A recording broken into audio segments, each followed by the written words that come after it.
Bonjour à tous, aujourd'hui je vais faire une vidéo critique sur Dragon Ball Fusion et sans perdre plus de temps, c'est parti.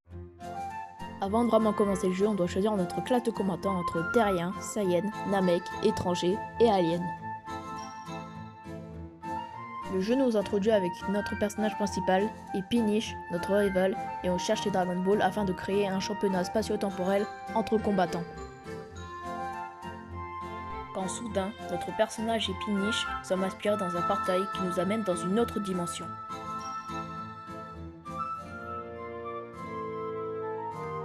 On arrive assez rapidement à Capsule Corp, où nous retrouvons Bulma qui nous donne un petit appareil qui s'appelle Zico et qui nous permettra de repérer les Dragon Ball, ainsi que de voir les quêtes sur la carte qui s'affiche en bas de l'écran.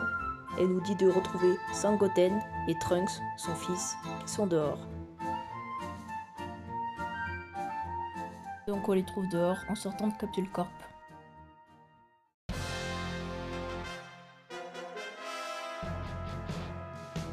Donne-nous ta thune, gamin, et plus vite que ça. Enchanté de vous rencontrer, Trunks et Sangoten. Mais t'es bête ou quoi? Est-ce que j'ai une tête à m'appeler Trunks et Sangoten? Suite à ça, un combat se lance et on peut choisir le style de notre combattant. On a un style puissant, un style technique et un style vitesse. Ça change pas grand chose dans notre combattant, à part pour les attaques à distance, mais bon, je vais pas m'attarder dessus très longtemps puisque c'est pas si important que ça. Ah, et puis Nappa, le gars qui a essayé de nous racketter il y a 2 minutes, il est tellement sympa qu'il nous apprend même à le défoncer. C'est dire. Donc on l'explose en 2 minutes. Sauf que non, donc du coup Trunks et Sangoten arrivent pour leur mettre un bon gros coup de pied dans la tronche, sauce métis Saiyan. Donc là le jeu nous propose de choisir soit Trunks, soit Goten pour nous battre contre Nappa et Raditz dans un combat 2 contre 2. Ah oui, on éclate la tronche aux méchants, mais par contre faut rester loyal. Donc on les fume et ils repartent en boitant. Après être rentré à Capsule Corp avec Trunks et Sangoten qui ont rejoint notre équipe, Bulma nous propose de faire un exercice pour voler, mais bon, c'est pas très intéressant. Mais avant de partir, Ziku nous informe qu'il aurait détecté Sangoku et qu'il pourrait rejoindre notre équipe. Donc on ouvre une faille avec notre ki sur la zone indiquée sur l'écran, et Sangoku apparaît et rejoint notre équipe. Bon, après de longs dialogues avec Sangoku, on retourne à Capsule Corp. Mais avant, on va devoir essayer de recruter des coéquipiers en faisant des quêtes vraiment longues et vraiment peu utiles. Donc, je passe ça. On entend du bruit dehors, donc on va voir. Ouhou, comment on se retrouve, gamin? Ça se passera pas comme la dernière fois, tu verras. Ouhou. Donc là, Nappa et Raditz décident de fusionner pour donner Nats et ils comptent bien nous battre avec ça. Donc on les démonte en 2 temps, 3 mouvements. Pendant le combat, on apprend à faire des attaques Zenkai. Les attaques Zenkai, c'est des attaques plutôt stylées, on se retrouve dans un environnement totalement en 3D, où le but c'est de frapper son adversaire pour récupérer des orbes de ki et faire des coups spéciaux. Bon bref, après le combat, on détruit la barrière qui se trouve au-dessus de nous et on passe au monde suivant.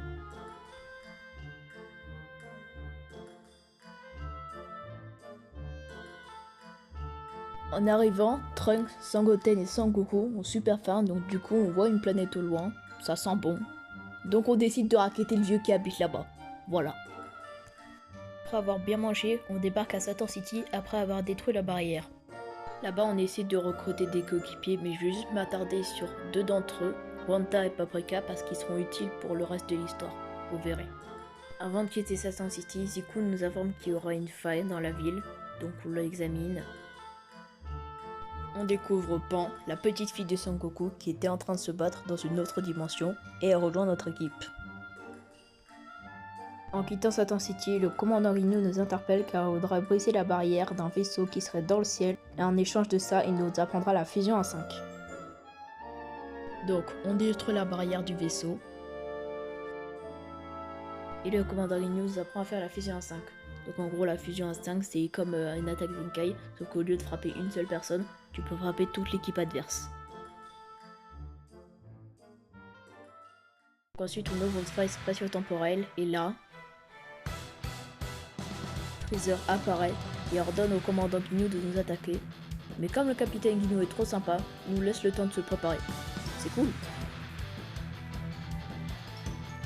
Après s'être bien préparé, Burter et Recoome décident de fusionner, ainsi que Gulto et Jace, et le combat commence. Après un combat rude et long, on arrive finalement à les battre et décident de nous laisser tranquilles. direction le monde suivant, en vaisseau.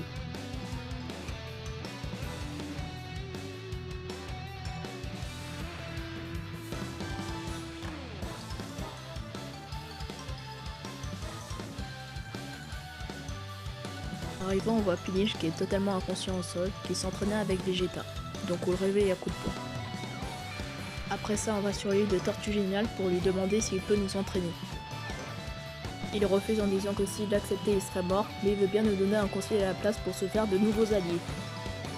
Il nous demande de ramener une jolie fille en devenant son ami, comme par hasard. Donc on devient son ami en la battant avec une attaque Zenkai, et on l'amène à Tortue Géniale. En fait, sinon on l'avait laissé dans le vaisseau spatial, donc du coup, Papy, il est pas très content. Donc en punition, il nous oblige à aller participer au Cell Game, donc on brise la barrière pour aller s'inscrire. On bat tous les combattants qui se trouvent là-bas et on ouvre une faille car Zico a détecté Sangoku, Piccolo, Vegeta, Freezer et bien d'autres. Quand soudain Cell apparaît, il nous lance un Kamehameha, sauf que Sangoku adulte lui en renvoie un pour contrer son attaque.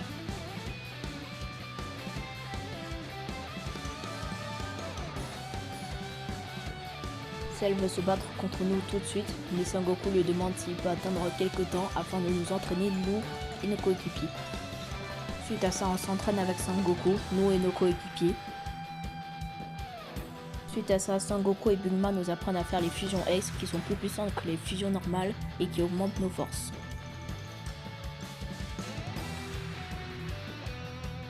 On est fin prêt pour se battre contre Cell, sauf que, soudain, Cell fait apparaître des milliers de clones de lui-même et nous combat. Donc du coup on se divise en deux groupes. Nous et nos coéquipiers s'occupons d'un groupe de Cell, tandis que Sangoku et Vegeta s'occupent de l'autre. Donc après ce long combat, on arrive au monde suivant.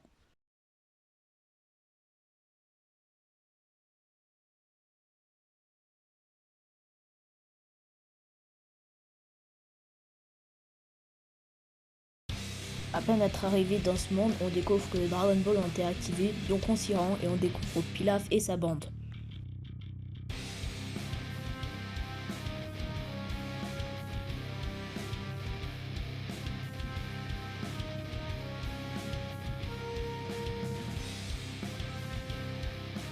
Pilaf et sa bande ont invoqué Broly et s'ensuit une course-poursuite où Broly essaie de nous trouver pour nous tuer. Après l'avoir fait, on fusionne 3 failles afin d'en créer une plus puissante. Soudain, Towa et Mira sortent de cette veille qu'on vient de créer et ils prétendent pouvoir nous aider contre Broly. Sauf que non, à la place de nous aider, ils vont rendre Broly encore plus puissant et comptent bien récolter de l'énergie grâce à notre combat. À la fin du combat, Broly n'est pas totalement KO, donc Beerus décide d'intervenir afin de mettre fin au combat. À la fin du combat, on arrive finalement en championnat.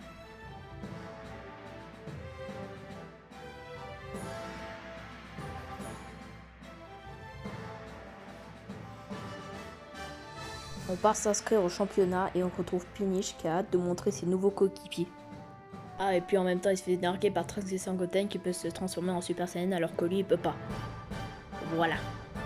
Bon bref, on est parti s'inscrire, on est prêt à affronter nos premiers adversaires. On retrouve le commandant Guigno qui est prêt à nous mettre la misère. Sauf qu'on les défonce en 2-2. Après ça, Pinot nous montre finalement ses coéquipiers, qui ne sont autres que Freezer et Cell. On est prêt pour notre prochain combat et on s'attend à combattre des combattants super puissants, sauf que pas vraiment en fait. Ah si, en fait j'ai rien dit. Bon, on finit un moment par les battre, non sans mal, mais Goku et Vegeta décident de fusionner pour donner Super Gogeta. Bon, on les bat, et ensuite on est enfin prêt pour se battre contre Pinish Super Saiyan. Parce qu'en fait il s'est transformé entre temps, j'avais pas dit. À la fin du combat, Cell et Freezer dévoilent leur plan machiavélique. Ils veulent fusionner à 5 avec Pinish pour pouvoir contrôler son corps et nous vaincre. Donc ils décident de tous fusionner ensemble. Pinish, Cell, Freezer, Wanta et Paprika. Ultra Pinish décide de détruire la Terre et c'est la fin du jeu. Non, je déconne, en réalité Whis remonte le temps et Beerus détruit l'attaque d'Ultra Pinish.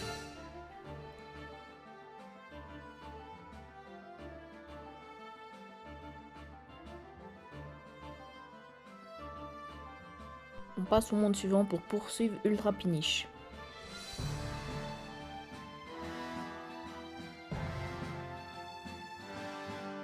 monte haut dans le ciel pour retrouver Ultra Pinish qui ouvre une faille spatio-temporelle pour changer de dimension. Malheureusement, le portail s'est refermé juste devant nous et on doit aller récolter les Dragon Ball pour le rouvrir. Il y a jusqu'à 2 Dragon Ball par monde et dans le premier monde, le premier Dragon Ball est gardé par Majin Buu. On le bat et on va chercher le prochain Dragon Ball dans le prochain monde. Cette fois-ci, le Dragon Ball est gardé par Hildegarn. On le bat après un long combat, on récupère le Dragon Ball et on passe au prochain monde. Dans le prochain monde, c'est Super C17 qui possède le Dragon Ball et après l'avoir battu, on récupère et on passe au prochain. Le prochain Dragon Ball est gardé par Omega Shenron qui est super puissant et après un long combat, on récupère finalement le Dragon Ball. Dans le monde suivant, on retrouve Pilaf et sa bande et sans trop de raison, ils décident de lancer une bombe à retardement dans leur robot et on doit les battre avant qu'ils n'explosent. Dans le dernier monde qu'on a découvert, on trouve Janemba qui a le Dragon Ball et on le bat. Sauf que non, à la fin du combat, il se transforme en Super Janemba et là on sait pas pourquoi il y a Buu qui débarque et il décide de faire une fusion X. Bon, on les bat et on récupère les 2 Dragon Ball qui étaient en leur possession et on invoque Shenron pour qu'il ouvre la faille spatio-temporelle. Après avoir traversé la faille spatio-temporelle en s'aidant de la fusion A5, on retrouve finalement Ultra Pinish et un combat se lance. À la fin d'un road combat, Ultra Pinish fait apparaître une lune artificielle et se transforme en gorille.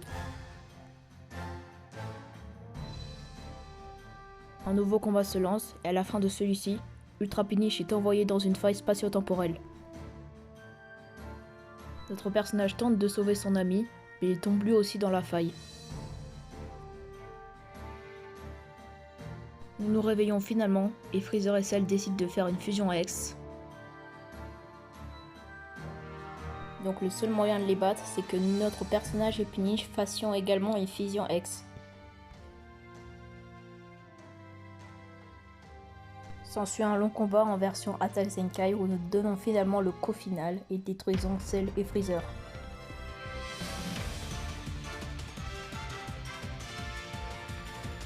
Au moment où nous donnons le coup final, notre personnage et Pinish sommes défusionnés et on est aspiré par une faille spatio-temporelle. En nous réveillant, on se retrouve au stade avec Pinish et on peut enfin terminer le combat que nous avions commencé précédemment.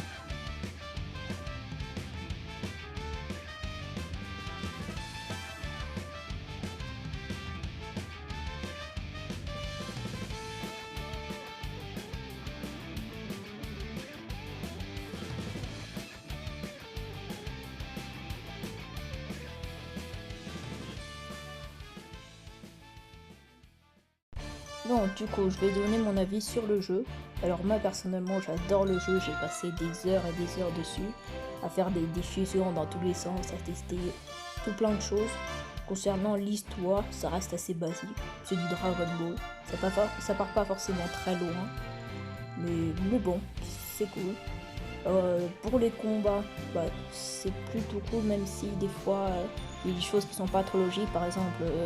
à un moment tu vas mettre une attaque et puis juste après tu vas être super lent pour attaquer, donc ça peut être un peu embêtant des fois, mais sinon ça reste sympathique.